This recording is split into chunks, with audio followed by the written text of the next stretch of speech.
Tumigil ang mundo ni Annalyn sa isang tawag. Kuya! Kuya, anong nangyari sa'yo? Bakit ganyan ang boses mo? Tanong niya, nanginginig ang mga kamay habang hawak ang luma niyang cellphone. Sa kabilang linya, isang pamilyar na boses ang sumagot, ngunit basag at puno ng sakit.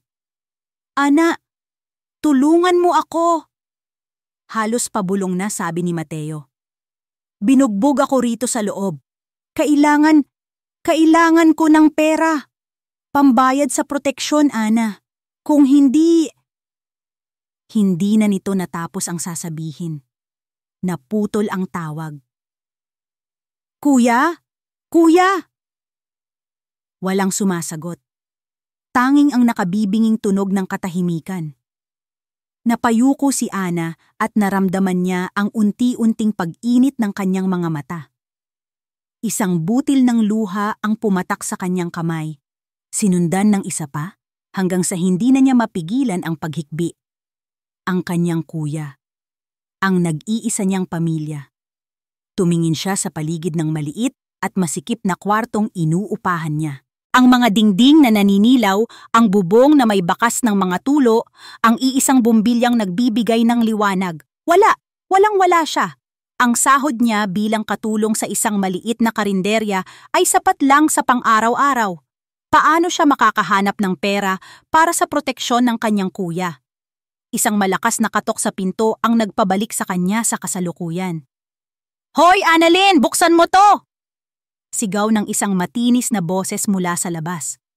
Nanginginig na pinunasan ni Ana ang kanyang mga luha at binuksan ang pinto.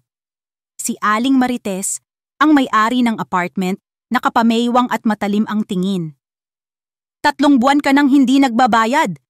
Akala mo ba libre ang tirahan dito? Lumayas ka na. Ngayon din. Aling Marites, parang awa niyo na po. Bigyan niyo pa po ako ng 1 linggo. Pakiusap po. 1 linggo? Aanhin ko ang 1 linggo mo? Lumayas ka! Itinulak nito si Ana papasok at walang awang sinimulang ilabas ang iilang gamit niya. Isang maliit na bag ng damit, isang banig, at ang litrato ng kanilang mga magulang. Iyon lang ang meron siya sa mundo. Napaupo na lang siya sa gilid ng kalsada, yakap ang kanyang mga gamit habang pinagtitinginan siya ng mga kapitbahay. Ang kahihiyan ay parang isang mabigat na kumot na bumalot sa kanya. Wala na siyang matitirhan, wala siyang pera. At ang kanyang kapatid ay nanganganib ang buhay sa loob ng kulungan.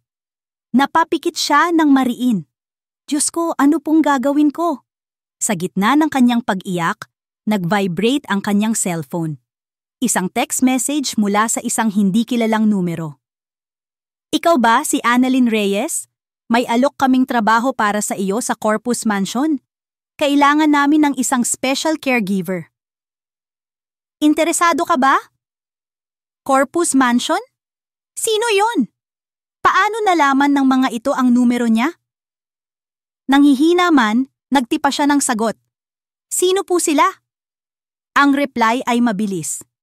Hindi na mahalaga kung sino kami. Pumunta ka sa address na ito bukas ng 9:00 ng umaga. Magsuot ka ng formal na damit. Ito na marahil ang solusyon sa problema mo. Kasunod nito ang isang address sa Forbes Park. Kinabukasan, suot ang nag-iisa niyang disenteng bestida na hiniram pa niya sa dati niyang katrabaho, nanginginig ang mga tuhod ni Ana habang nakatayo sa harap ng isang naglalakihang gate. Ang Corpus Mansion. Mas malaki pa ito sa simbahan sa kanilang probinsya. Isang babaeng nasa mga 50 anyos, nakasuot ng uniforme ng isang head housekeeper, ang sumalubong sa kanya. Ikaw si Annalyn Reyes? Tanong nito, tinitingnan siya mula ulo hanggang paa. Oo po, ma'am. Sumunod ka sa akin. Hinihintay ka na ni Sir Marco. Dinala siya sa loob ng mansyon. Bawat hakbang ni Ana ay puno ng pagkamangha at kaba. Ang sahig ay gawa sa marmol na kumikinang, ang mga kasangkapan ay mukhang antigo at mamahalin, at ang mga pader ay puno ng mga painting na sa museo niya lang nakikita. Huminto sila sa harap ng isang malaking pinto na gawa sa kahoy na mahogany. Kumatok ang ginang, "Sir, narito na po si Miss Reyes. Papasukin mo siya!" Sagot ng isang malamig at makapangyarihang boses mula sa loob. Pagpasok ni Ana, isang lalaki ang nakaupo sa likod ng isang malaking mesa. Nakasuot ito ng mamahaling suit at ang buhok ay maayos na nakasandal. Nang mag-angat ito ng tingin, napigil ni Ana ang kanyang hininga. Ang mga mata nito ay malamig, matalim at tila binabasa ang kanyang buong pagkatao. Ito si Marco Alessandro Corpus. "Maupo ka," sabi nito, hindi man lang ngumingiti. Nanginginig na umupo si Ana sa silyang nasa harap ng mesa. "Miss Reyes?" Nagsimula si Marco, ang kanyang boses ay direkta at walang emosyon. "Alam ko ang sitwasyon mo. Alam ko ang tungkol sa kapatid mo sa kulungan. At alam kong kailangan mo ng pera. Malaking pera." Napalunok si Ana. Paano niya nalaman ang lahat ng iyon? "I will get straight to the point," pagpapatuloy nito. "My grandfather, Don Ricardo, is old. He wants to see a great-grandchild before he passes away. I need an heir to secure my position as the sole inheritor of Corpus Holdings." Hinawakan nito ang isang folder at inilapag sa mesa sa harap ni Ana. "I need a woman to pretend to be my girlfriend. And then, I need that woman to bear me a child." Nanlaki ang mga mata ni Ana. Hindi siya makapaniwala sa kanyang naririnig. "Pagkatapos mong isilang ang bata, ibibigay mo siya sa akin. Wala kang karapatan sa kanya. You will disappear from our lives. In exchange..." Binuksan ni Marco ang folder. Sa loob, isang kontrata ang nakalatag. At sa ilalim nito, isang numero. PHP 2,000,000. 2 milyong piso. Ang halagang iyon ay hindi lang makakatulong sa kanyang kapatid. Mababago nito ang buong buhay niya. Ngunit ang kapalit ay isang bagay na hindi niya kayang isipin. Ang sarili niyang katawan. Ang sarili niyang anak. Tumingin si Marco sa kanya, ang mga mata nito ay walang mababakas na awa. Kinuha nito ang isang mamahaling ballpen at inilapag sa tabi ng kontrata. "You have 24 hours to decide, Miss Reyes. Your brother's fate or your future. Choose." It was a done deal, a transaction. Marco Alessandro Corpus stared at the signed contract on his mahogany desk. Annalyn Reyes's signature, though hesitant, was clear. He felt a wave of relief, quickly followed by a pang of annoyance. He hated that it had come to this, resorting to such a primitive, calculated scheme. But business was business, and securing the Corpus empire was the biggest business of his life. He looked at the woman sitting across from him. She was staring at her hands, looking small and lost in the oversized chair. She was not his type, too simple, too plain, but she was available and desperate, a perfect, uncomplicated asset for a complicated problem. "Stand up," he commanded, his voice devoid of warmth. She flinched but obeyed. He walked around the desk and assessed her. The cheap, borrowed dress, the worn-out flat shoes, the way she couldn't meet his eyes. It was all wrong.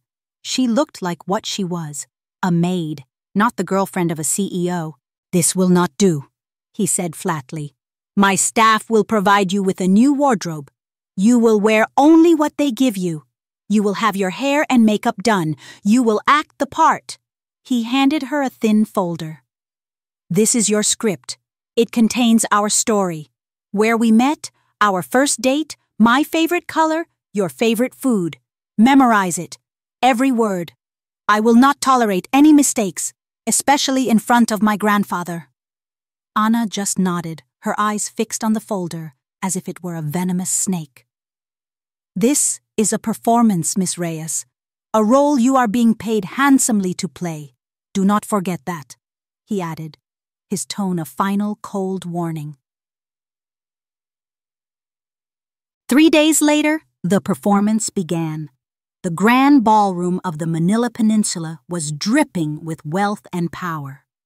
Crystal chandeliers cast a golden glow on men in tailored suits and women in glittering gowns.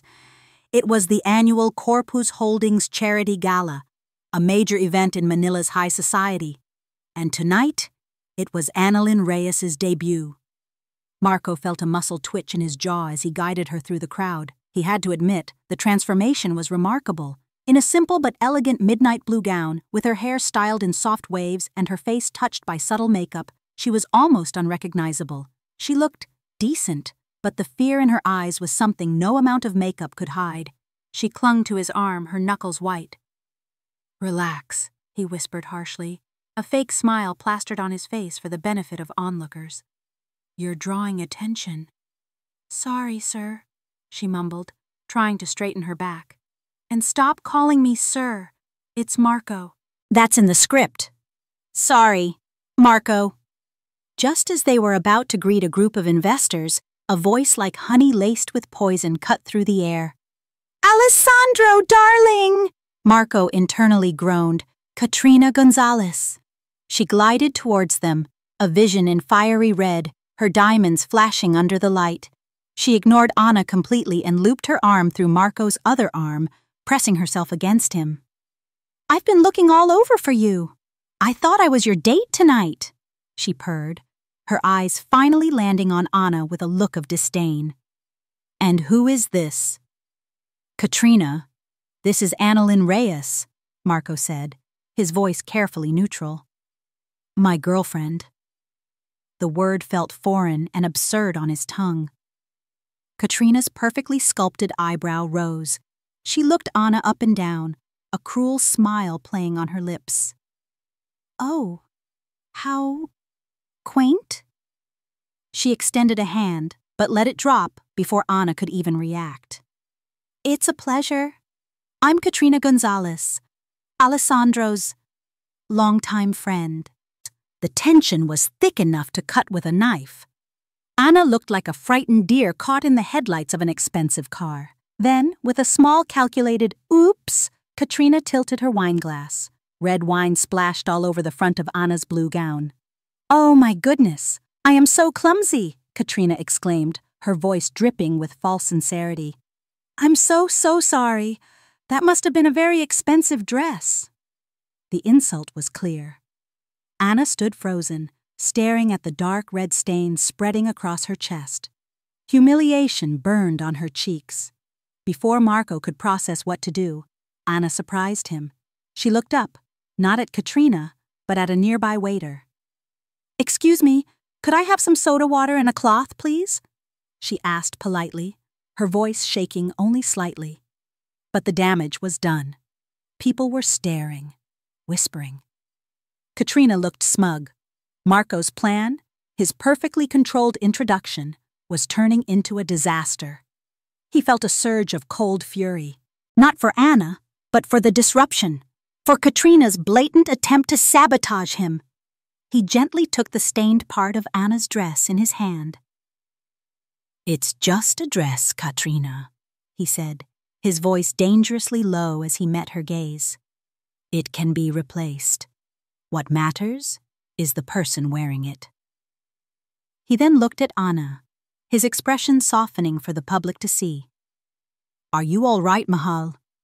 The whispers intensified, but now they were of a different kind, shocked, intrigued. To seal the deal, to erase any doubt, to declare his ownership and end the scene, he did the only thing he could think of. He placed a hand on Anna's cheek, tilted her face towards him, and brought his lips down on hers. It was meant to be a simple act, a strategic move, a public statement, but the moment their lips touched, his entire calculated world tilted on its axis. Her lips were soft, trembling, and tasted faintly of the water she'd been nervously sipping. He smelled the simple scent of soap in her hair, not the cloying, expensive perfume Katrina always wore. For a split second, he forgot the crowd, the plan, the contract. There was only the unexpected, disarming reality of her. It was a flicker of warmth, of something genuine in his perfectly artificial world. The feeling was so foreign it was jarring. It was a breach of contract. He pulled away, his heart hammering for reasons that had nothing to do with the performance. The ballroom was silent for a beat, then erupted in hushed murmurs. He had won the moment.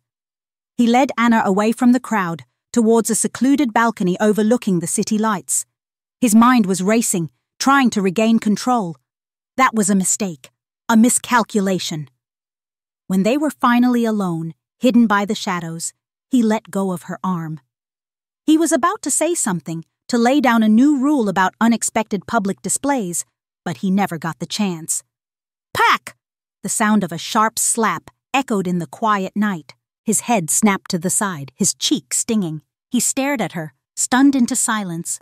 Annalyn Reyes, the timid girl from the province, was standing before him with tears of anger and humiliation shining in her eyes, her hand still raised slightly.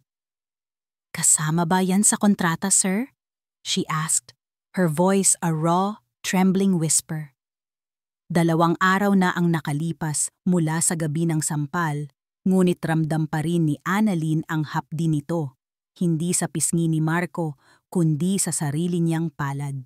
Ang alaala ng ginawa niya ay isang malaking batong nakadagan sa kanyang dibdib, isang halo ng takot at munting pagmamalaki.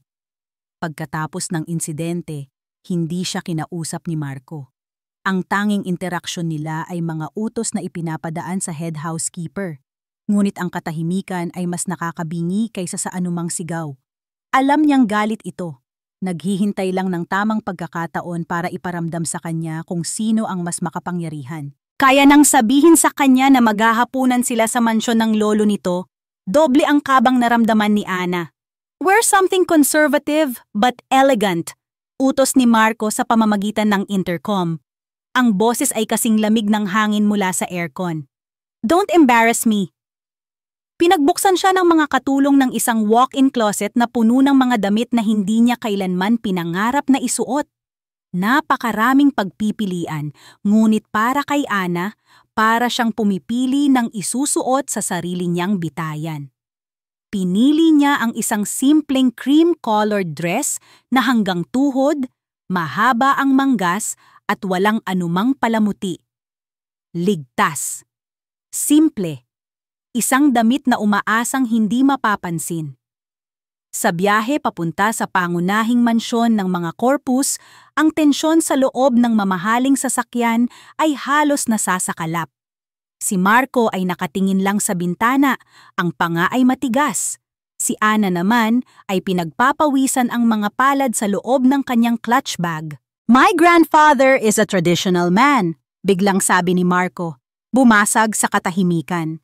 "He values family and sincerity above all. Stick to the script. But if he asks you something personal, answer simply. Huwag kang magpapakitang gilas." "Opo, sir. Marco," mahinang sagot ni Ana. "And whatever happens," lumingon ito sa kanya, at sa unang pagkakataon, nakita ni Ana ang bakas ng pag-aalala sa mga mata nito. "Do not mention Katrina, under any circumstances."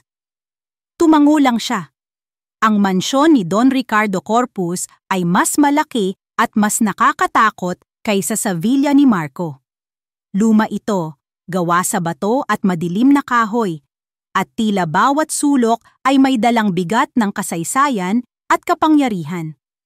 Isang matandang lalaki na nakaupo sa isang malaking silya sa dulo ng mahabang lamesa ang bumungad sa kanila. Payat ito at maputi na ang buhok, ngunit ang tindig ay tuwid at ang mga mata, sa kabila ng edad, ay matalas pa rin tulad ng isang agila. Siya si Don Ricardo Corpus. "Apo," sabi nito. Ang boses ay mahina, ngunit may awtoridad. "At ikaw na marahil si Annalyn." Yumuko si Ana bilang paggalang. "Magandang gabi po, Don Ricardo." "Maupo kayo." Ang hapunan ay nagsimula sa isang nakakabinging katahimikan. Si Ana ay halos hindi makahinga, natatakot na baka ang tunog ng kanyang paglunok ay marinig ng lahat. Pinagmasdan ni Don Ricardo si Ana habang kumakain. Ang bawat tingin nito ay parang isang karayom na tumutusok sa kanyang balat. "Taga saan ka, Hija?" tanong ng matanda. "Sa Laguna po," sagot ni Ana.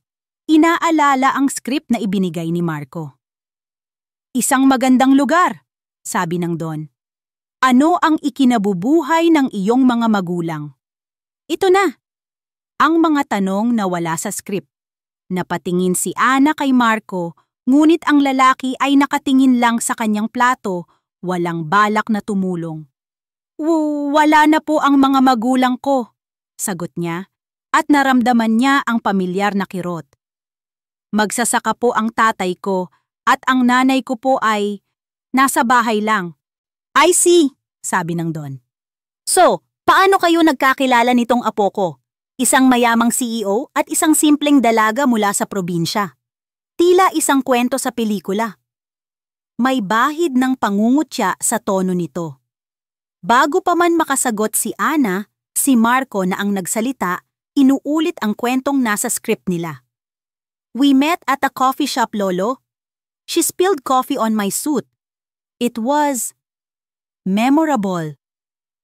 Ngunit hindi tumingin si Don Ricardo kay Marco. Ang mga mata nito ay nanatiling nakatutok kay Ana, na para bang hinahanap ang katotohanan sa likod ng mga kasinungalingan. "Adobo," biglang sabi ni Don Ricardo. Tinutukoy ang ulam na nakahain sa gitna. "Paborito ko ito. Marunong ka bang magluto nito, Hija?" Sa lahat ng tanong, ito ang hindi inaasahan ni Ana. Isang bagay na totoo.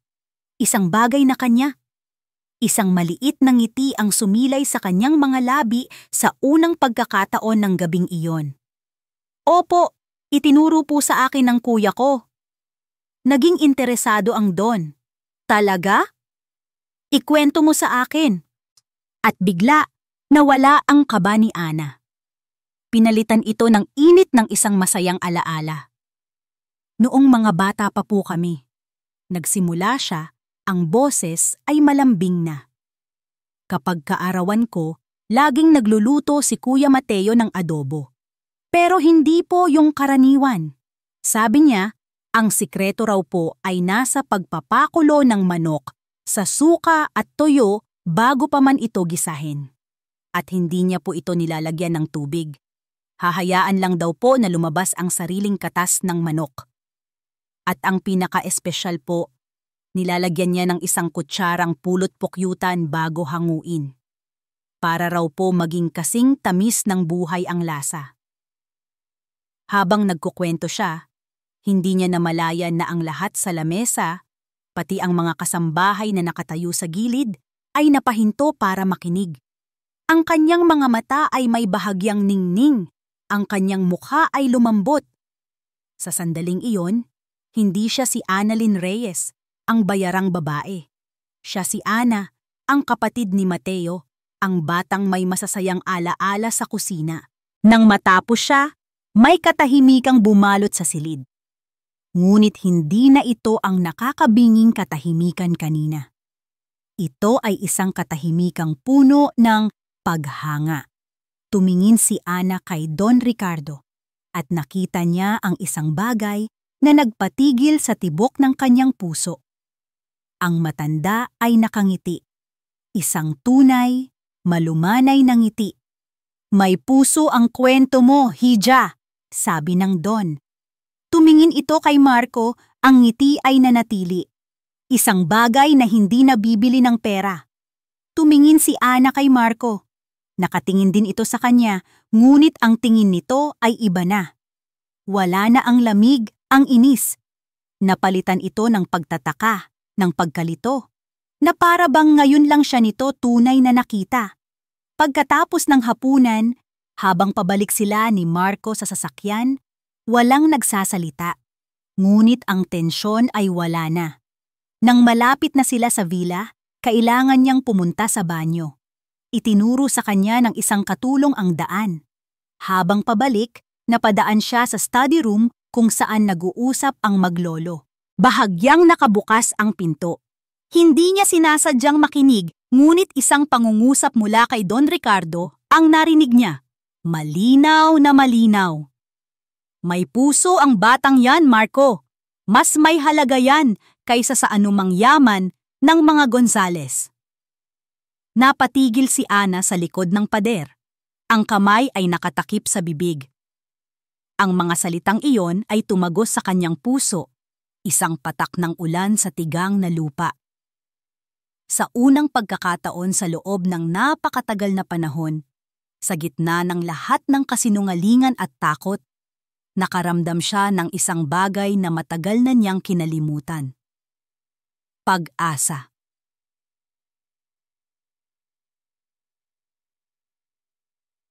May puso ang batang yan. The words of his grandfather echoed in Marco's mind for days, an unwelcome guest that refused to leave.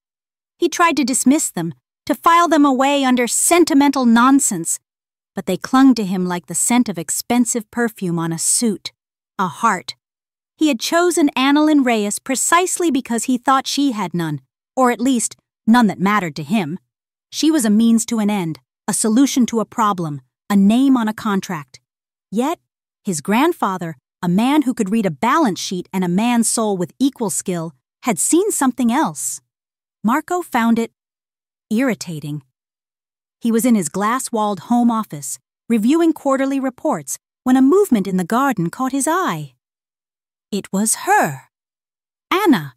She wasn't doing any heavy work. The professional gardeners handled that. She was kneeling by a bed of roses, gently tending to a single, slightly wilted bloom. She was murmuring to it, her expression soft and full of a quiet, earnest concern he had never witnessed up close. Then she started humming. A simple, forgotten folk tune, the kind his Yaya used to sing. He watched, unseen, as she coaxed the drooping flower to stand a little straighter. And then, the most irritating thing of all happened. The corner of his own mouth twitched upwards into a smile. It was small, involuntary. He caught it instantly and forced his expression back into its usual neutral mask. He turned back to his reports, his brow furrowed in annoyance. What was that? It was illogical, a waste of emotional energy. She was an employee, a vessel, nothing more. But the ice wall around his heart, a structure he had spent a lifetime building, had just sustained its first hairline crack.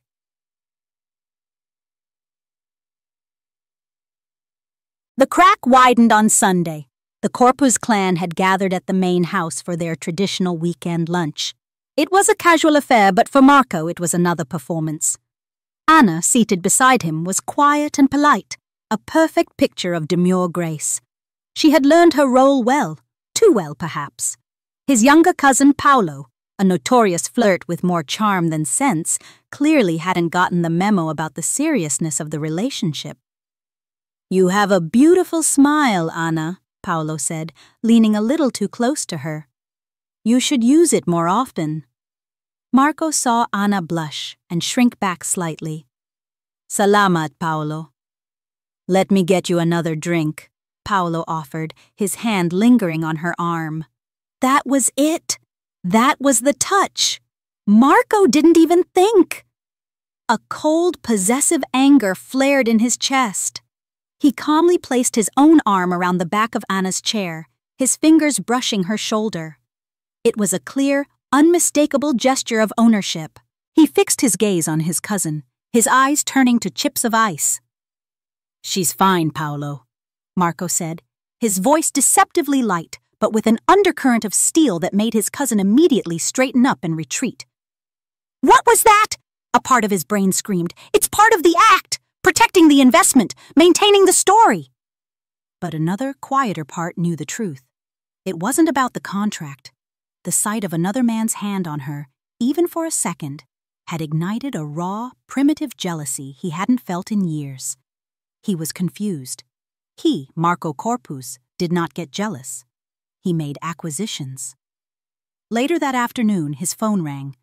The name on the screen made him scowl. Katrina. "Alessandro, darling," she began without preamble. I need you to be my date for the embassy ball on Friday. Wear the black Tom Ford tux. It makes you look powerful. It wasn't a request. It was an order, a transaction. I'll check my schedule, he replied coolly. Don't check it, clear it, she retorted. And about your little project. I trust you're keeping her on a tight leash? We can't have any more embarrassing scenes like the last one. He thought of Anna, talking to the flowers. He thought of her blush when Paolo complimented her. Then he thought of Katrina's cold, calculating words. The contrast was jarring. His relationship with Katrina felt like a business merger, all about appearances and mutual benefit. With Anna, it was a business deal too, but the lines were inexplicably starting to blur. I handle my own affairs, Katrina. I'll call you back, he said, and ended the call, feeling a profound sense of exhaustion. He walked into the kitchen, intending to get a glass of water, and overheard Anna talking to the head housekeeper, Manang LV. And then we'd buy mango ice cream from the street vendor, Anna was saying, a wistful smile on her face. The one with real fruit bits. I haven't had that in so long, I miss it. The next day, Marco did something completely off script. On his way home from a board meeting, he instructed his driver to stop. He didn't get out, but he gave a crisp order. That evening, he found Anna wiping down the kitchen counters. He cleared his throat, feeling ridiculously awkward.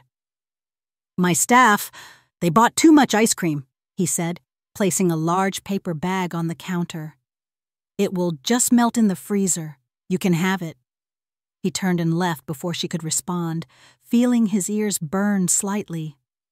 From the doorway, he watched as she cautiously opened the bag.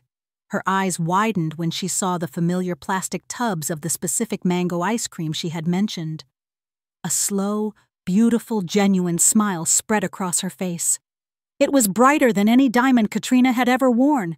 It was a smile of pure, simple joy, and the ice wall inside him cracked a little more. That night, as he sat alone in his dark office, trying to make sense of the chaos in his head, his phone vibrated. It was an unknown number. A single message. The woman you're with is not who you think she is. Look closer. Marco's blood ran cold. His first thought was of Anna. A con artist? A gold digger with a more elaborate plan than he thought? All his old suspicions, his ingrained cynicism came rushing back. The warmth he felt just hours ago turned to ice. Then his phone vibrated again. Another message from the same number. It wasn't a text this time. It was a location pin, an address for a 5-star hotel in Makati, a hotel he knew Katrina frequented for her private business meetings. He stared at the two messages, his mind racing. Who was the liar? The simple girl he had hired to deceive his family, who showed him glimpses of a warmth he'd forgotten? Or the sophisticated fiancée he had trusted for years? The woman who was supposed to be his partner in building an empire? For the first time in his life, Marco Corpuz was truly lost. He didn't know who to trust, and he didn't know who the real danger was. Kinakalawang na bakal. Iyon ang lasa sa bibig ni Marco habang minamaneho niya ang kanyang sasakyan sa gitna ng gabi. Ang dalawang text message ay parang dalawang multo na sumasayaw sa screen ng kanyang cellphone sa passenger seat.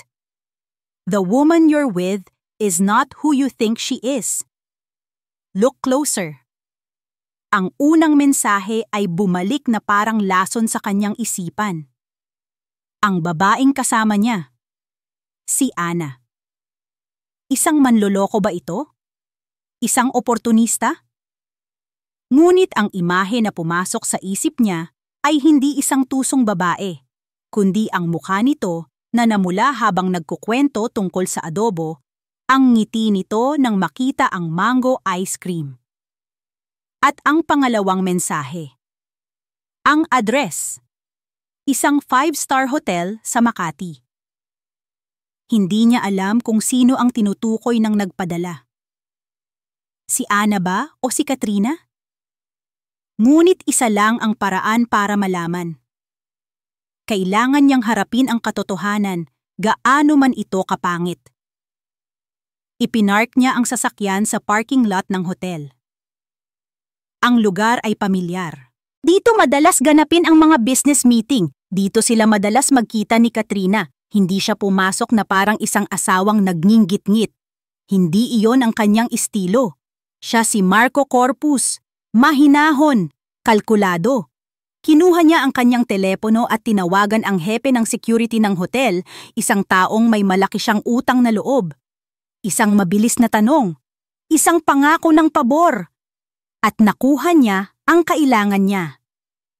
Room 1208, Presidential Suite. Nakapangalan sa isang kumpanyang pag-aari ng kasosyo sa negosyo ni Katrina. Habang naglalakad siya sa mahabang koridor na nababalutan ng makapal na carpet na sumisipsip sa bawat tunog, tanging ang malakas na tibok ng kanyang puso ang naririnig niya. Bawat hakbang ay nagpapabigat sa kanyang pakiramdam. Naghahanda siya para sa isang laban, ngunit hindi niya alam kung sino ang kalaban. Nang marating niya ang room 1208, bahagyang nakaawang ang pinto. Sapat lang para marinig ang mahinang tunog ng tawanan mula sa loob. Isang boses ng lalaki at isang boses ng babae na hindi niya maaaring pagkamalan. Si Katrina. Dahan-dahan, sumilip siya sa siwang. Ang nakita niya ay parang isang suntok sa kanyang sikmura. Si Katrina, suot ang isang sedang roba, ay nakaupo sa kandungan ng ibang lalaki. Nagtatawanan sila habang umiinom ng champagne, ang mga katawan ay magkalapit. Ang pagtataksil ay malinaw, walang takip at walang kahihiyan. Isang malamig na galit ang gumapang sa ugat ni Marco. Hindi ito ang nag-aapoy na galit ng isang pusong sawi. Ito ay ang malamig, matalas na galit ng isang CEO na natuklasan na ang kanyang pinakamahalagang kasosyo ay isang traidor. Ang kanilang relasyon, ang kanilang nalalapit na kasal, ay isang business deal. At si Katrina ay lumabag sa mga tuntunin. Akmang tatalikod na siya, handa nang planuhin ang kanyang susunod na hakbang, ang pagbuwag sa kanilang alyansa, nang marinig niya ang isang pangalan na nagpatigil sa kanyang mundo. "So, the Corpus deal is sealed?" tanong ng lalaki. "Of course," mayabang na sagot ni Katrina. Don Ricardo was getting impatient. "And my little stunt with that construction firm worked perfectly. The board had no choice but to award the project to us." "You mean the one where you framed their project manager?" Tumawa si Katrina, isang tunog na ngayon ay parang gasgas ng kuko sa pisara. "He was a nobody. An idealistic fool from the province. Masyadong malinis, akala mo kung sino. It was easy to plant the evidence." Humigop siya ng champagne. "That fool Mateo Reyes will rot in jail for a very, very long time." Mateo Reyes. Mateo Reyes. Ang pangalan ay umalingaw-ngaw sa ulo ni Marco na parang isang putok ng baril. Ang kuya ni Ana. Ang dahilan ng lahat ng ito. Ang dahilan kung bakit isang babaeng simple ang napilitang pumasok sa isang kontratang magbabago sa buhay niya. Biglang nag-ugnay ang lahat ng mga piraso sa kanyang isipan. Ang desperasyon sa mga mata ni Ana sa unang araw na magkita sila. Ang 2 milyong piso. Ang kanyang pagtanggap sa isang kasunduang kahiya-hiya. Hindi ito dahil sa simpleng kasakiman. Ito ay dahil sa pag-ibig sa isang kapatid na pinaniniwalaan niyang inosente. At siya, si Marco Corpus, ang naglagay ng presyo sa pag-ibig na iyon. Siya ang gumamit sa desperasyon ni Ana para sa sarili niyang makasariling mga layunin habang ang babaeng nasa harap niya, ang babaeng ipinagkatiwala niya, ang siyang tunay na salarin sa likod ng lahat ng pagdurusa ni Ana. Ang malamig na galit ay biglang nag-apoy. Naging puting init. Ito ay personal na ngayon. Dahan-dahan na para bang ang anumang mabilis na kilos ay maaaring makabasag sa kanyang kontrol, kinuha niya ang kanyang cellphone mula sa bulsa. Ginalaw niya ito sa isang anggulo kung saan hindi siya makikita, ngunit ang kamera ay nakatutok sa siwang. At pinindot niya ang record. Narinig niya ang pagpapatuloy ng kanilang usapan, Mga detalye tungkol sa pera, sa mga koneksyon, sa kanilang walang awang tagumpay. Bawat salita ay isang ebidensya. Bawat tawa ni Katrina ay isang pako sa sarili nitong kabaong. "He'll never suspect a thing," mayabang na sabi ni Katrina. "Marco is smart in business, but a fool in love. He's so desperate to please his grandfather, he'd believe anything, even that pathetic little maid he picked up." Ang mga salitang iyon ang huling patak.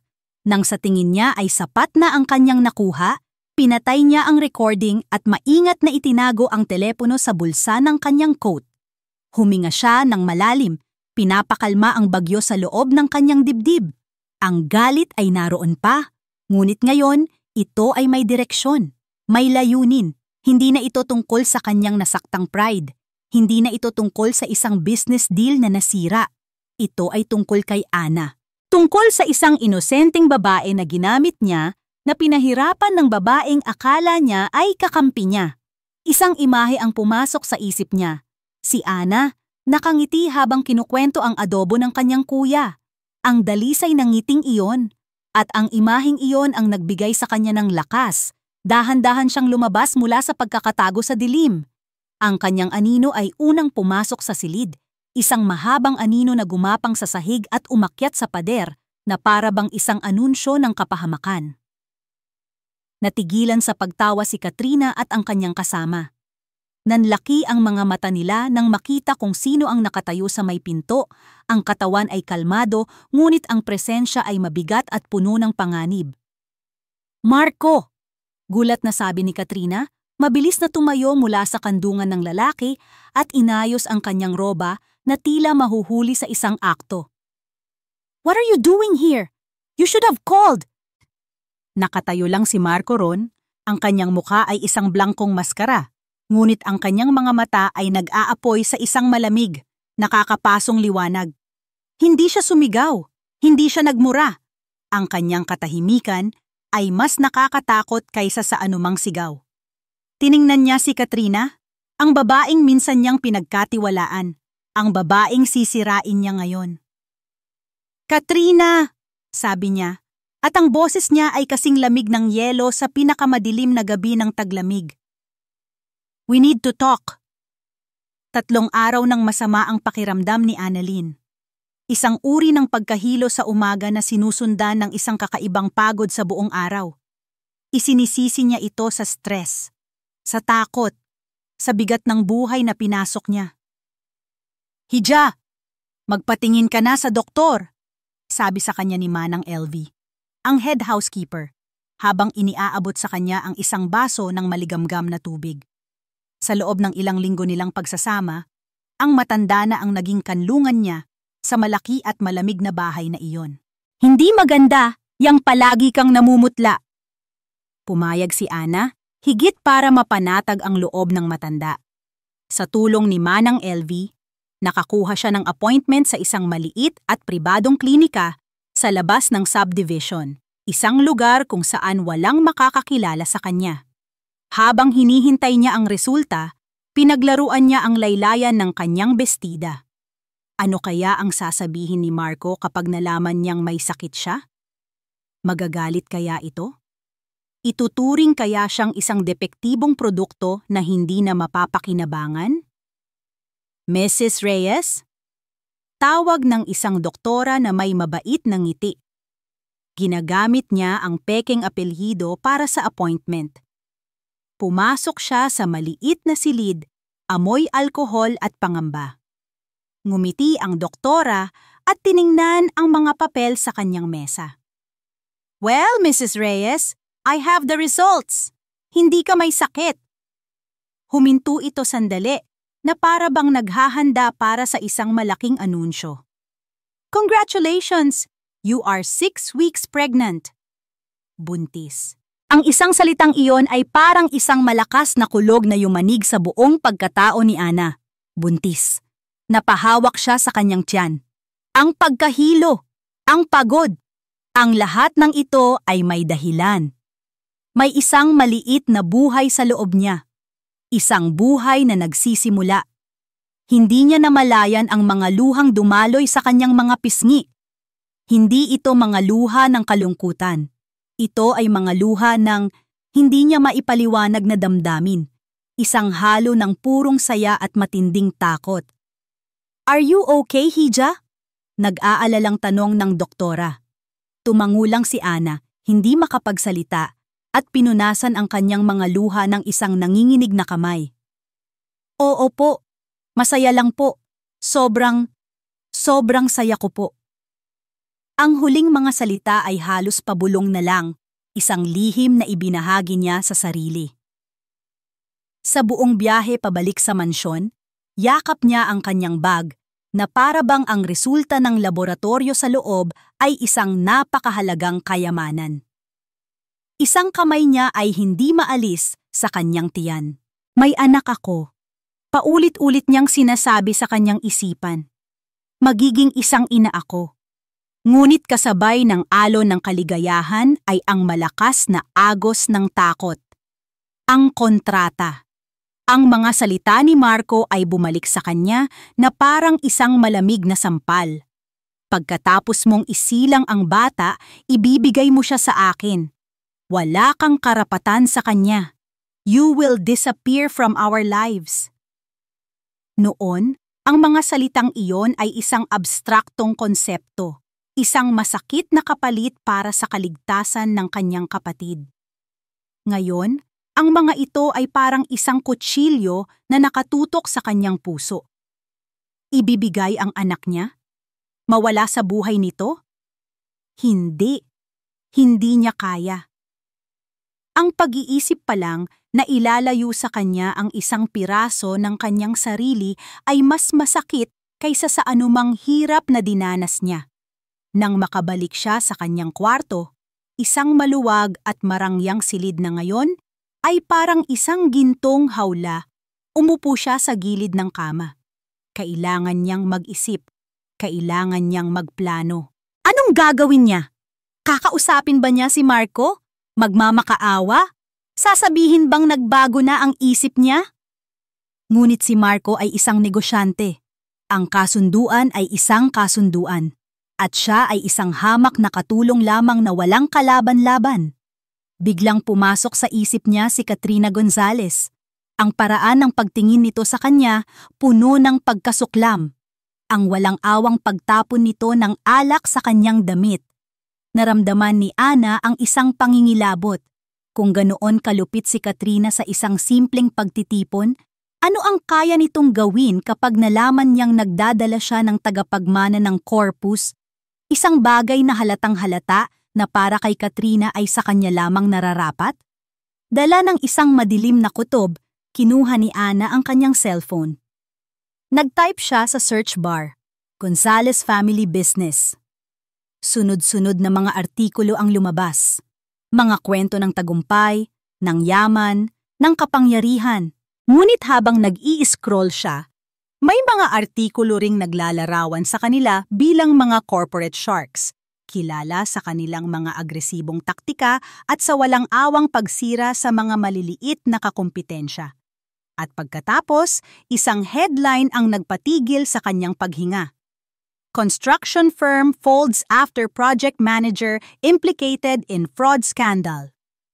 Binuksan niya ang artikulo, ang puso niya ay kumakabog ng malakas. Binasa niya ang pangalan ng kumpanya. Iyon ang kumpanyang pinagtatrabahuhan ni Mateo. Ang mundo ni Ana ay gumuho. Ang lahat ng mga piraso ay biglang nagkabit-kabit sa isang nakakakilabot na larawan. Hindi ito nagkataon lang. Si Katrina. Ang malupit at makapangyarihang si Katrina. Ang takot na naramdaman niya kanina ay wala kumpara sa lagim na bumalot sa kanya ngayon. Hindi na ito tungkol sa pagkawala ng kanyang anak sa isang kontrata. Ito na ay tungkol sa kaligtasan. Kung nagawa ni Katrina na ipakulong ang kanyang kuya para sa isang business deal, ano ang hindi nito kayang gawin sa kanya at sa sanggol sa kanyang sinapupunan para protektahan ang posisyon nito sa tabi ni Marco? Hindi sila ligtas. Sa sandaling iyon, ang lahat ng kanyang pag-aalinlangan ay naglaho. Pinalitan ito ng isang matatag at hindi matitinag na determinasyon. Kailangan niyang umalis, kailangan niyang tumakas. Ngayon din. Tumayo siya at binuksan ang drawer ng kanyang aparador. Kinuha niya ang makapal na sobrang ibinigay ni Marco, ang paunang bayad. Ang 500,000 na minsan ay simbolo ng pag-asa. Ngayon ay parang dumi sa kanyang mga kamay. Maingat niyang ipinatong ito sa ibabaw ng unan ni Marco sa kama, isang tahimik na pagbabalik, isang pagputol sa kanilang kasunduan. Kumuha siya ng isang piraso ng papel at isang panulat. Isinulat niya sa nanginginig na kamay. Mr. Corpus, pasensya na po. Hindi ko po kaya. Walang paliwanag. Walang emosyon. Ang anumang sasabihin niya ay hindi nito maiintindihan. Binalikan niya ang kanyang mga lumang gamit, ang maliit na bag na dala niya ng unang dumating. Isinilid niya ang iilang damit, ang litrato ng kanilang mga magulang at ang resulta ng laboratorio mula sa klinika. Hating gabi. Tahimik ang buong mansyon. Dahan-dahan siyang lumabas ng kwarto, bawat hakbang ay maingat, bawat kaluskos ay nagpapatindig ng kanyang mga balahibo. Nilagpasan niya ang engrandeng hagdanan at nagtungo sa kusina, kung saan alam niyang mayroong service exit. Nang marating niya ang pinto, lumingon siya sa huling pagkakataon. Isang paalam sa buhay na hindi para sa kanya, sa isang panaginip na naging isang bangungot. At pagkatapos, lumabas siya sa malamig na hangin ng gabi, nawala sa dilim. Nang makalayo siya sa mga gate, huminto siya sa ilalim ng isang poste ng ilaw. Ang tanging kasama niya ay ang sariling anino. Siya ay mag-isa, walang pera, walang patutunguhan. Ngunit sa unang pagkakataon, naramdaman niyang malaya siya. Ipinatong niya ang parehong kamay sa kanyang tiyan na para bang niyayakap ang maliit at hindi pa nararamdamang buhay sa loob. Isang sagradong pangako ang namutawi sa kanyang mga labi, isang bulong sa gitna ng katahimikan. Pangako anak, poprotektahan kita. Nang gabing iyon, nagmaneho si Marco na parang isang bagyong walang direksyon. Ang ulan ay bumubuhos mula sa langit, hinahampas ang windshield ng kanyang kotse na parang mga luhang hindi niya kayang ilabas. Ang kanyang mga kamay ay mahigpit na nakakapit sa manibela, ang mga ugat sa kanyang braso ay litaw na litaw. Ang pag-uusap nila ni Katrina ay isang malabong alaala na puno ng sigawan at pagbabanta. Ngunit hindi iyon ang mahalaga. Natapos na. Tapos na siya kay Katrina. Ang tanging nasa isip niya ngayon ay isang pangalan. Ana. Kailangan niyang makauwi. Kailangan niyang makausap si Ana. Kailangan niyang sabihin ang lahat. Ang katotohanan tungkol kay Katrina. Ang katotohanan tungkol sa kuya nito. Ang katotohanan na siya, si Marco Corpus, ay isang gago. Isang mayabang, kalkuladong gago na gumamit sa kanya. Ngunit isang gago na handang itama ang lahat. May plano na siya sa kanyang isipan. Isang bagong kontrata. Hindi kontrata. Isang panibagong simula. Sasabihin niya dito ang totoo. Magmamakaawa siya kung kinakailangan. Hihilingin niyang manatili ito, hindi bilang isang bayarang ina, kundi bilang si Ana. At kung ano man ang ibig sabihin yon, haharapin nila ng magkasama. Sa unang pagkakataon sa loob ng napakatagal na panahon, nakaramdam siya ng pag-asa. Isang kakatwa, nakakatakot, ngunit tunay na pag-asa. Nang huminto ang sasakyan sa harap ng kanyang villa, ang katahimikan ng lugar ang unang sumalubong sa kanya. Karaniwan, may mga ilaw na nakabukas sa kusina o sa sala. Ngayon, ang buong bahay ay balot sa dilim. maliban sa isang ilaw sa may pasukan. Pumasok siya sa loob, tinanggal ang basang sapatos. Ang bahay ay malamig at walang buhay. Ang malakas na boses niya ay umalingaw-ngaw sa katahimikan. Ana? Walang sumagot. Manang LV? Katahimikan pa rin. Isang malamig na kaba ang gumapang sa kanyang dibdib. Naglakad siya papunta sa kusina. Malinis. Maayos. Walang bakas ng kahit sino. Nagpunta siya sa sala. Ang mga unan sa sofa ay perpektong nakaayos. Mabilis ang kanyang mga hakbang paakyat sa engrandeng hagdanan. Ana! Mas malakas niyang tawag, ang boses ay may bahid na ng pag-aalala. Pumunta siya sa kwarto nito. Ang kwartong inilaan niya para dito. Pagbukas niya ng pinto, ang kama ay maayos na natutupi. Ang mga damit na binili niya ay nakasabit pa rin sa aparador. Ngunit ang presensya nito, ang simpleng amoy ng sabon, ang init ng isang taong naninirahan, ay wala na. Nagmamadali siyang lumabas at tinungo ang sarili niyang kwarto. At doon, sa ibabaw ng kanyang kama, sa gitna ng kulay abong comforter, nakita niya ito. Isang makapal na puting sobre. At sa tabi nito, isang nakatuping piraso ng papel. Hinawakan niya ang sobre, ang pera, ang 500,000, ang paunang bayad. Ibinalik nito. Ang kanyang puso ay nagsimulang kumabog ng mabilis. Isang masakit na tambol sa kanyang dibdib. Kinuha niya ang nakatuping papel. Ang sulat kamay ni Ana ay nanginginig ngunit malinaw. Hindi ito isang mahabang liham ng galit. Hindi ito isang listahan ng mga sumbat. Ito ay mas malala. Mr. Corpus, pasensya na po. Hindi ko po kaya. Mr. Corpus, hindi Marco. Mr. Corpus. Ang dalawang salita sa pagtatapos ay parang isang sampal.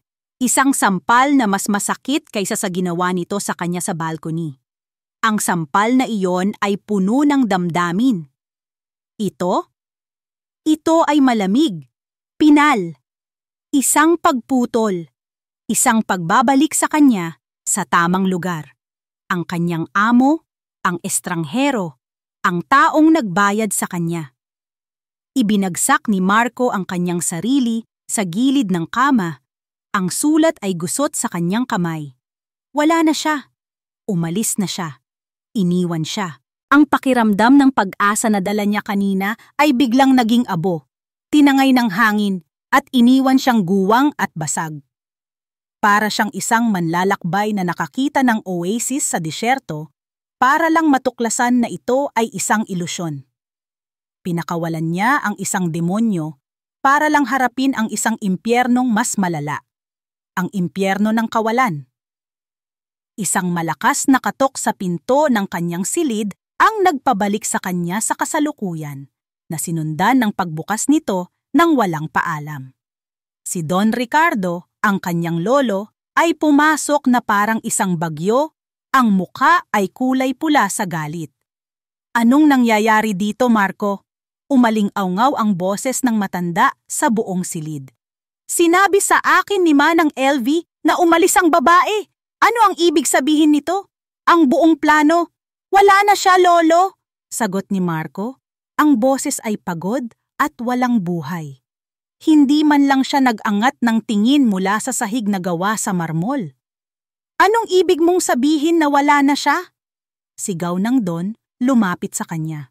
Hindi mo ba siya kayang kontrolin? Isang simpleng babae? Isang utusan? At hinayaan mo lang siyang umalis? Paano ang tagapagmana? Paano ang pangalan ng pamilya? Hindi sumagot si Marco.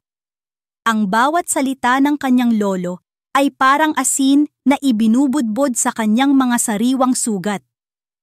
Ang plano, ang tagapagmana, ang pangalan ng pamilya.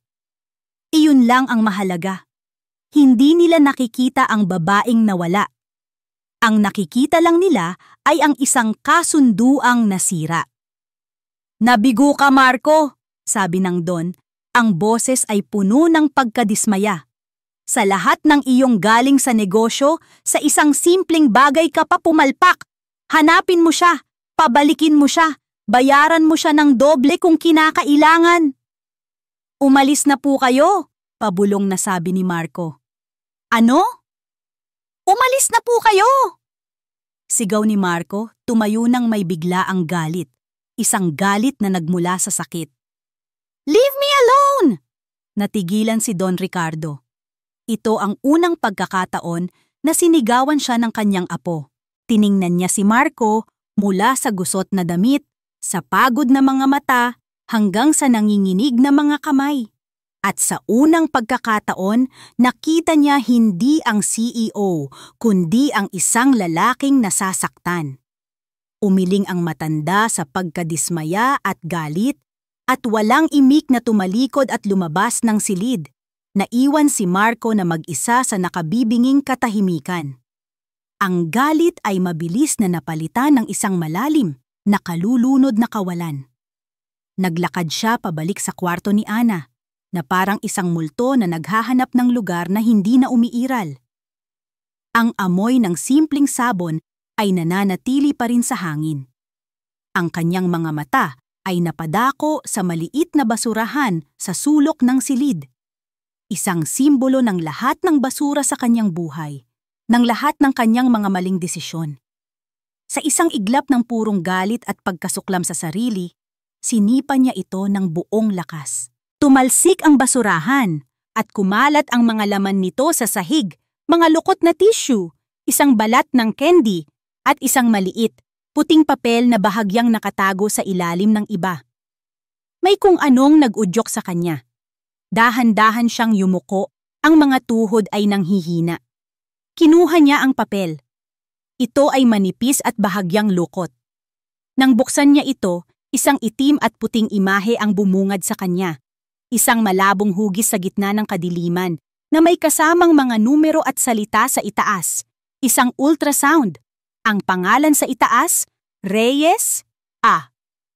Ang mga salita sa ibaba, gestational age, 6 weeks. Ang paghinga ni Marco ay natigil sa kanyang lalamunan. Ang puso niya ay biglang huminto sa pagtibok. 6 na linggo. Ang pagkahilo nito, ang pagkapagod, ang pag-alis nito. Hindi siya umalis dahil sa takot kay Katrina. Hindi siya umalis dahil sa kontrata. Umalis siya dahil sa sanggol. Ang kanilang sanggol.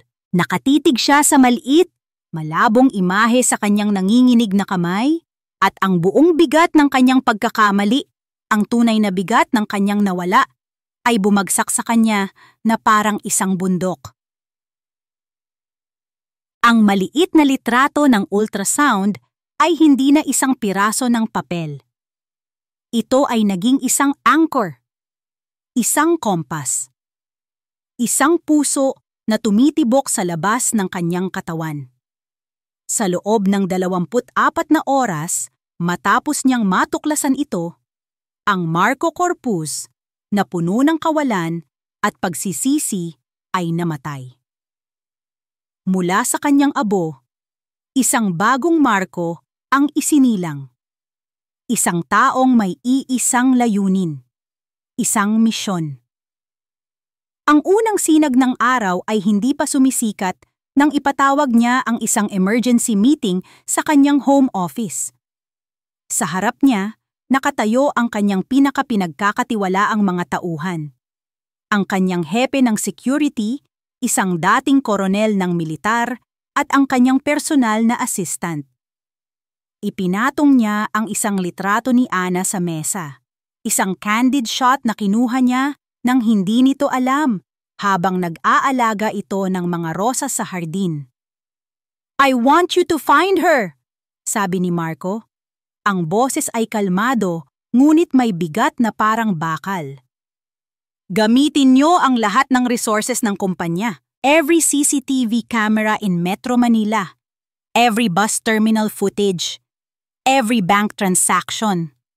I-trace niyo ang lahat ng posibleng kaibigan o kamag-anak. I want teams working around the clock. Walang tulugan hanggat hindi natin siya nahahanap." "Yes, sir," sabay na sagot ng dalawa, nakaramdam ng bigat sa utos ng kanilang amo. Hindi ito isang business order. Ito ay isang bagay na mas malalim. And one more thing, dagdag ni Marco, ang kanyang mga mata ay nagdidilim. This is a covert operation. My grandfather is not to know. My ex-fiancée, Katrina Gonzalez, is not to know. Understood? Understood, sir. Pagkaalis ng kanyang mga tauhan, ang sumunod na pinuntahan ni Marco ay ang opisina ng kanyang abogado, si Attorney Damian Cruz, isa sa mga pinakamahusay na corporate lawyer sa bansa. Inilatag ni Marco ang lahat sa mesa. Hindi ang kwento ng pag-ibig, kundi ang kwento ng krimen. This is a recording, sabi ni Marco. Ipinatong ang kanyang cellphone sa makintab na mesa ni Damian. It's a conversation between Katrina Gonzalez and her lover. Inside, she admits to framing a man named Mateo Reyes to secure the Northgate construction deal. Habang pinakikinggan ni Damian ang recording sa pamamagitan ng earphones, unti-unting nanlaki ang mga mata nito. Ang kanyang propesyonal na kahinahunan ay napalitan ng hindi maitagong pagkabigla. Marco, this is a declaration of war. Pagtatapos ni Marco, I want you to handle this secretly. Bumuo ka ng kaso. Ihanda mo ang lahat ng ebidensya. I want to crush them, Damian.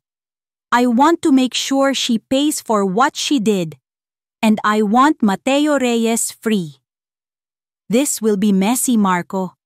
The Gonzalez family is powerful. I don't care, sagot ni Marco. Ang kanyang mga mata ay walang bahid ng pag-aalinlangan. Do it! Ang huling bahagi ng kanyang plano ay ang pinakamahirap. Ang pinakapersonal. Kinahapunan, natagpuan niya ang sarili sa harap ng isang salamin sa loob ng isang bisitahan sa Manila City Jail. Sa kabilang panig ng makapal at maruming salamin, isang lalaking payat at may mga pasa sa mukha ang dahan-dahang umupo. Si Mateo Reyes. Ang mga mata nito ay puno ng kawalan ng pag-asa at hinala. Ginamit ni Marco ang telepono para makausap ito. Mr. Reyes, nagsimula siya. Anong kailangan mo sa akin, Mr. Corpus? Malamig na tanong ni Mateo. Nandito ka ba para pagtawanan ako? Huminga ng malalim si Marco.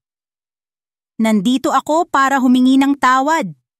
Natigilan si Mateo. Hindi ko alam. Pagpapatuloy ni Marco, ang boses ay puno ng pagsisisi. Hindi ko alam na si Katrina ang may gawa nito sa'yo. Nalaman ko lang ang lahat. At nandito ako para sabihin sa'yo na gagawin ko ang lahat para mapalaya ka. Tinitigan siya ni Mateo, sinusubukan basahin kung nagsasabi siya ng totoo. Bakit? Bakit mo gagawin yon? Dahil mahal ko ang kapatid mo. Ang mga salitang iyon ay gustong kumawala sa bibig ni Marco, ngunit pinigilan niya. Hindi pa ito ang tamang oras. Dahil ito ang tama, sagot na lang niya. Dahil may utang ako sa kapatid mo. Isang utang na hindi kayang bayaran ng pera. Ilang araw ang lumipas na parang isang malabong panaginip. Si Marco ay halos hindi natutulog. Sinusuyod niya ang mga security footage mula sa mga bus terminal sa Pasay at Cubao. Nakita nila si Ana, isang maliit, malungkot na figura na may dalang bag, nawawala sa gitna ng maraming tao. Ngunit ang mga lead ay laging napuputol, tila nilamon siya ng syudad. Isang gabi, habang nakaupo siya sa kanyang kotse sa labas ng isang terminal, tinitingnan ang malabong litrato ni Ana sa isang monitor. Naramdaman niya ang pag-atake ng kawalan ng pag-asa. Paano kung hindi na niya ito mahanap? Paano kung huli na ang lahat? Biglang nag-ring ang kanyang cellphone. Isang pribadong numero. Ang kanyang private investigator. Sir! Sabi ng boses sa kabilang linya, may bahid ng pagkasabik. May nahanap kami, hindi sa CCTV. Isa sa mga tauhan ko ang nagtanong-tanong sa mga dispatcher. May isang babae na tumutugma sa description. Sumakay siya ng bus papuntang Batangas City. At mula doon, may impormasyon kaming sumakay siya ng jeep papunta sa isang maliit na fishing village sa may baybayin ng Lian. Napatuwid ng upo si Marco. Ang puso niya ay biglang bumilis. Anong pangalan ng village? San Rafael po, sir. I think I found her. Pinatay ni Marco ang tawag. Isinara ang laptop. Ang pagod at kawalan ng pag-asa ay biglang naglaho, napalitan ng purong adrenaline. Hinawakan niya ang manibela, ang kanyang mga daliri ay nanginginig sa pananabik. Binuhay niya ang makina ng sasakyan at ang malakas na ugong nito ay umalingaw-ngaw sa tahimik na parking lot. Iniharap niya ang kotse sa daan palabas, patungo sa south. Patungo sa Batangas, patungo kay Ana. Habang pinapabilis niya ang takbo sa ilalim ng madilim na kalangitan, isang pangako ang namutawi sa kanyang mga labi, isang bulong na para lamang sa kanya at sa hangin. I'm coming, Ana. Ang hangin sa San Rafael ay may amoy ng asin at ng pinapangakong kapayapaan. Sa loob ng halos 2 buwan, ang maliit na fishing village na ito sa Batangas ang naging mundo ni Annalyn. Dito, hindi siya si Annalyn Reyes, ang babaeng pumirma sa isang kahiyahiyang kontrata. Dito siya lang si Ana, ang bagong tagasilbi sa maliit na kainan ni Aling Nita sa tabi ng dagat. Ang bawat umaga niya ay nagsisimula sa tunog ng mga alon, hindi sa tunog ng intercom. Ang kanyang mga kamay ay abala sa paghihiwa ng mga gulay at pagbabalat ng bawang, hindi sa pag-iingat na huwag makabasag ng mga mamahaling florera. Dito, nakakangiti siya nang hindi kinakailangang isipin kung kasama ba iyon sa script. Ang kanyang sikreto ay ligtas sa ilalim ng maluwag niyang uniporme. Ang maliit na buhay sa loob ng kanyang sinapupunan ang kanyang lakas, ang kanyang dahilan para magpatuloy. Sa bawat pagdampi ng hangin sa kanyang mukha, sa bawat paglubog ng araw na pinapanood niya mula sa dalampasigan, isang pangako ang paulit-ulit niyang binibigkas. Poprotektahan kita. Isang gabi, habang nagpupunas siya ng mga mesa at naghahanda ng magsara, isang anino ang tumigil sa may pintuan ng kainan. Nasanay na siyang may mga naliligaw na turista, kaya't hindi niya ito pinansin. Pasensya na po, sarado na po kami, sabi niya. Hindi man lang nag-aangat ng tingin. Ana, ang isang salitang iyon, ang boses na iyon, ang basahan na hawak niya ay nahulog mula sa kanyang nanginginig na kamay. Dahan-dahan siyang nag-angat ng tingin. Nakatayo roon, sa ilalim ng nag-iisang bombilya sa labas ng kainan, si Marco Alessandro Corpus. Ngunit iba siya. Ang kanyang mamahaling suit ay bahagyang gusot.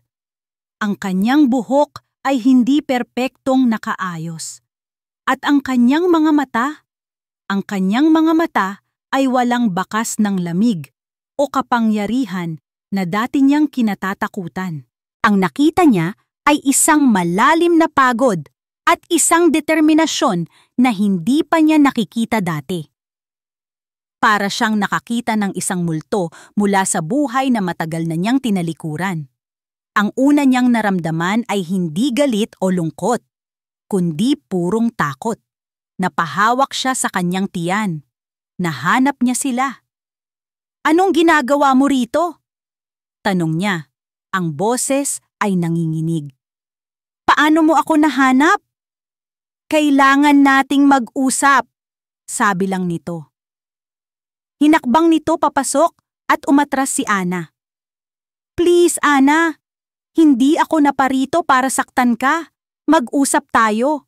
Kahit 10 minuto lang. Nag-aalangan man, may kung anong sa mga mata nito ang nagsasabing totoo ito. Tumango siya at sinundan ito palabas, patungo sa dalampasigan kung saan ang tanging ilaw ay nagmumula sa buwan at ang tanging tunog ay ang lagaslas ng mga alon. Huminto sila ilang metro ang layo sa isa't isa. Umalis ako para ilayo ang anak ko sa'yo, diretsahang sabi ni Ana. Ang takot ay nagbibigay sa kanya ng tapang. Hindi ko siya ibibigay. Hindi na ako sakop ng kontrata. Hindi nagulat si Marco. Sa halip, isang malungkot na ngiti ang sumilay sa mga labi nito. Alam ko. Iyon ang nagpatigil kay Ana. Alam mo? Nakita ko ang ultrasound, Ana, mahinang sabi nito. Sa basurahan, noong gabing umalis ka. Humakbang ito palapit. Hindi ako naparito para kunin ang anak natin. Naparito ako para bawiin kayo. Tumingin si Marco sa kanyang mga mata at sa unang pagkakataon, nakita ni Ana ang kaluluwa sa likod ng CEO. Nakita niya ang isang lalaking nasasaktan at nagsisisi. I'm sorry, sabi nito. At ang dalawang salitang iyon ay puno ng bigat. I'm sorry sa lahat. Sa paggamit ko sa'yo, sa pagiging duwag ko, sa pagiging gago ko. You were right to leave. You were right to protect our child from me. Pero nagbago na ang lahat. Pagpapatuloy nito, ang boses ay nagiging masigasig. Ana, nalaman ko na ang totoo. Tungkol kay Katrina. Isinalaysay nito ang lahat. Ang pagtataksil, ang pag-amin ni Katrina sa pag-frame up kay Mateo. Bawat salita ay parang isang piraso ng isang masalimuot na puzzle na nabubuo sa isip ni Ana. Ang galit sa kanyang puso para kay Marco ay unti-unting napapalitan ng pagkalito. Pinalaya ko na si Mateo, sabi ni Marco. Nasa ligtas siyang lugar. Inihahanda na ng mga abogado ko ang kaso laban kay Katrina. Babagsak siya, Ana. Pangako yan. Napatakip ng bibig si Ana. Ang mga luha ay nagsimulang mamuo sa kanyang mga mata. Si Mateo. Malaya na ang kuya niya. Pero hindi yan ang pinakamahalagang dahilan kung bakit ako narito, sabi ni Marco. Humakbang muli palapit hanggang sa abot kamay na lang niya ito. Iniangat nito ang kamay na para bang gusto siyang hawakan, ngunit nag-alinlangan at ibinaba rin ito. Noong una, ang lahat ng ito ay tungkol sa kontrata, tungkol sa isang tagapagmana. Ngunit habang tumatagal, nabago mo ako, Ana. Ang kwento mo tungkol sa adobo, ang ngiti mo nang makita mo ang ice cream, ang paraan ng pag-aalaga mo sa mga bulaklak. I fell in love with you. Ang pag-amin ay lumabas ng simple, ng walang yabang, puno ng kahinaan. I love you, Ana. At gusto kong bumuo ng isang tunay na pamilya kasama mo at ng anak natin. Walang kontrata, walang kasinungalingan, pag-ibig lang. Ang puso ni Ana ay nagwawala. Gusto niyang maniwala. Ang bawat hibla ng kanyang pagkatao ay gustong maniwala. Ngunit ang takot ay isang malalim na sugat. Natatakot ako, pabulong niyang sabi. Si Katrina, makapangyarihan siya. Poprotektahan kita, pangako ni Marco. Kayo ng anak natin. Iyon na ang misyon ko sa buhay. At sa sandaling iyon, sa ilalim ng liwanag ng buwan, gusto na sanang sumuko ni Ana sa pag-asang inaalok nito. Gusto na niyang abutin ang kamay nito. Ngunit bigla, dalawang anino ang lumitaw mula sa kadiliman ng mga puno ng niyog. Dalawang lalaking matipuno ang katawan. Ang mga muka ay walang emosyon. Annalyn Reyes, sabi ng isa. Ang boses ay magaspang. Pinapasundo ka ni Ma'am Katrina. Sumama ka sa amin ng walang gulo. Ang lamig ay bumalik sa katawan ni Ana. Ang bangungot. Nagkatotoo ang kanyang pinakamatinding kinatatakutan. Walang pag-aalinlangan, humakbang si Marco sa harap niya. Tinatabingan siya ng sarili nitong katawan. You're not touching her! Mariing sabi ni Marco Ang boses ay bumalik sa pagiging CEO, puno ng awtoridad at panganib. Tumawa ang isa sa mga lalaki. Wala kang magagawa, Mr. Corpus. Dalawa kami, isa ka lang. Hindi niyo ako kilala, sagot ni Marco, na natiling hindi gumagalaw, isang pader sa pagitan ni Ana at ng panganib. Habang naglalakad palapit ang dalawang lalaki, ang isa ay may idinukot mula sa likod ng kanyang baywang. Isang bagay na kumislap sa ilalim ng liwanag ng buwan. Isang patalim. Sumigaw si Ana. Ngunit bago pa man makahakbang ang lalaki, isang nakakabinging tunog ang bumasag sa katahimikan ng gabi. Wee woo! Wee woo! Biglang nagliwanag ang buong dalampasigan. Ang mga asul at pulang ilaw ay umikot-ikot mula sa kalsada, nagmumula sa 3 sasakyan ng pulis na biglang huminto. Ang mga pinto ay bumukas at maraming pulis ang bumaba. Ang kanilang mga baril ay nakatutok sa 2 tauhan ni Katrina. Pulis! Baba ang armas! Sigaw ng hepe. Gulat na napatingin ang 2 lalaki. Napatingin sila kay Marco. At sa likod ng matatag na balikat ni Marco, napatingin si Ana sa kanya. Nakita niya ang isang bahagyang ngiti sa mga labi nito. Isang ngiti ng isang taong hindi lang umaasa sa swerte, kundi isang taong laging may plano. Ang pagdating ng mga pulis ay kasing bilis at kasing ingay ng isang biglaang bagyo. Ngunit ang resulta nito ay isang nakakagulat na kapayapaan. Ang 2 tauhan ni Katrina, na kanina'y puno ng yabang, ay ngayon ay nakahandusay sa buhangin. Ang kanilang mga kamay ay nakaposas sa likod. Lumingon si Ana kay Marco. Ang kanyang mga mata ay puno ng pagtataka at hindi pa rin makapaniwalang mga tanong. Paano?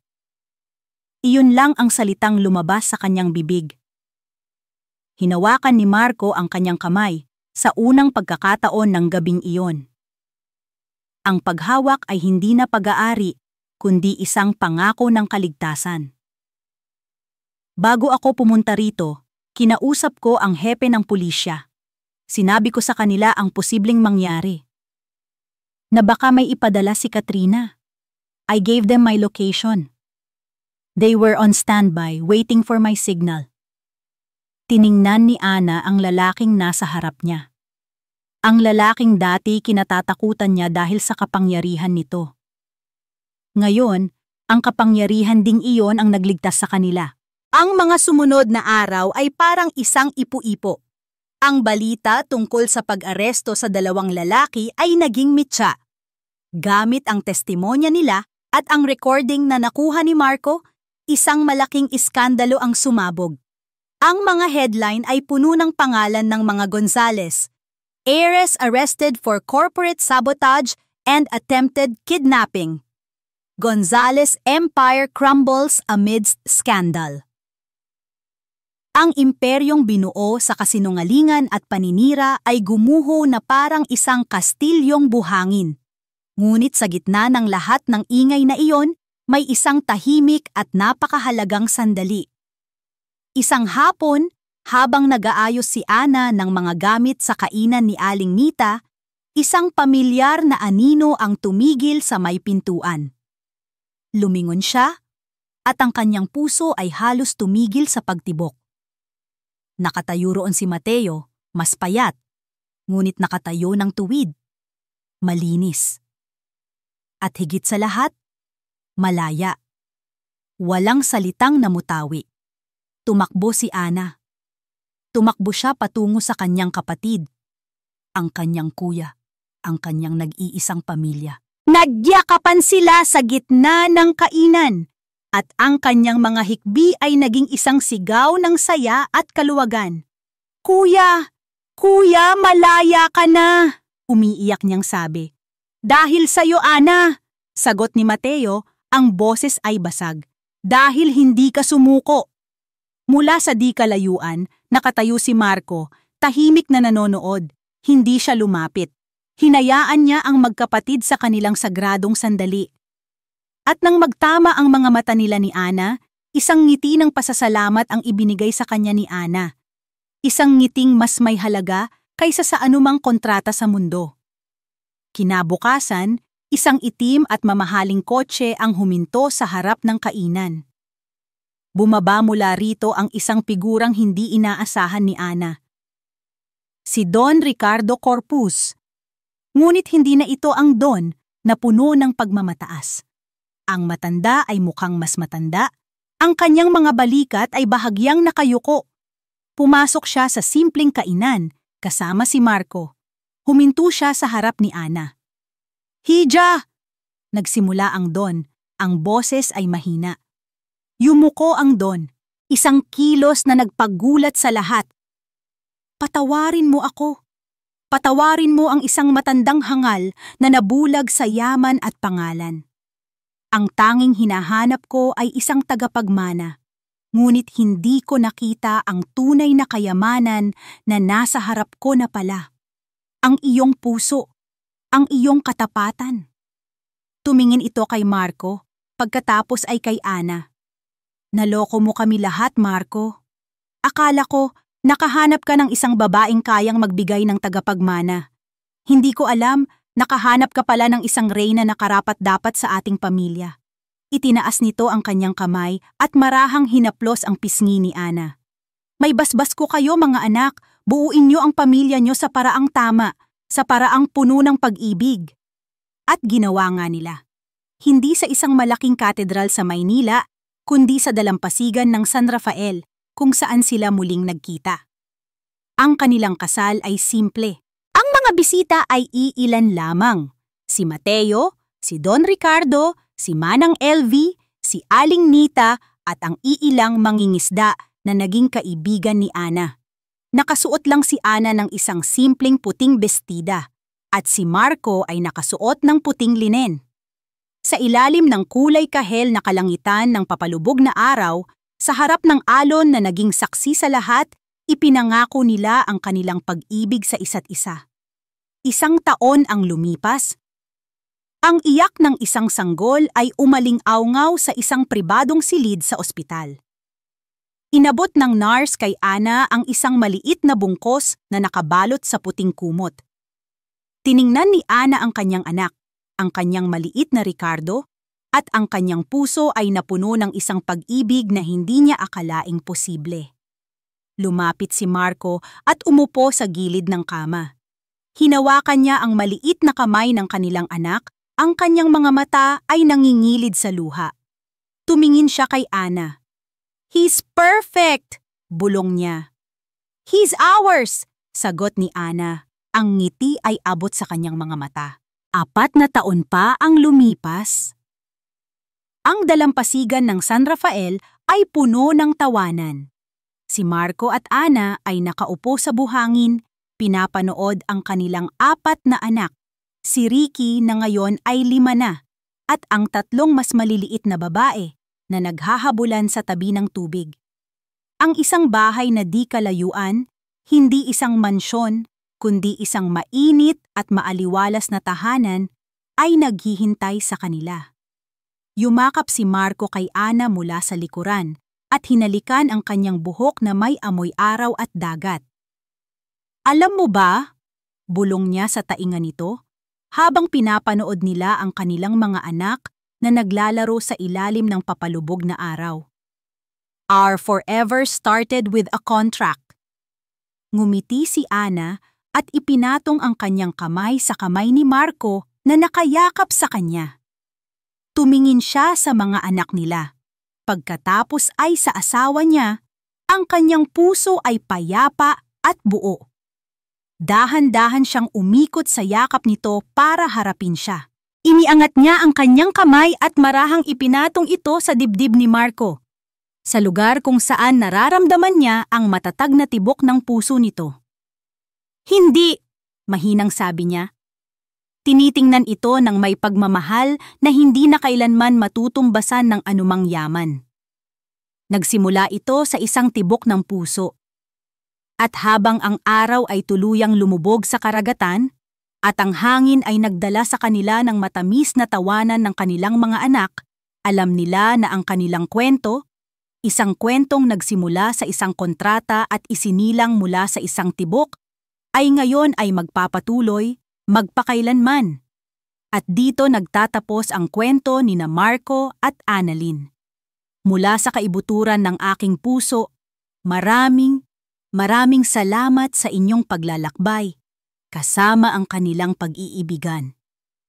Habang isinusulat ko ang bawat kabanata, tila naging totoo sa akin sina Marco at Ana.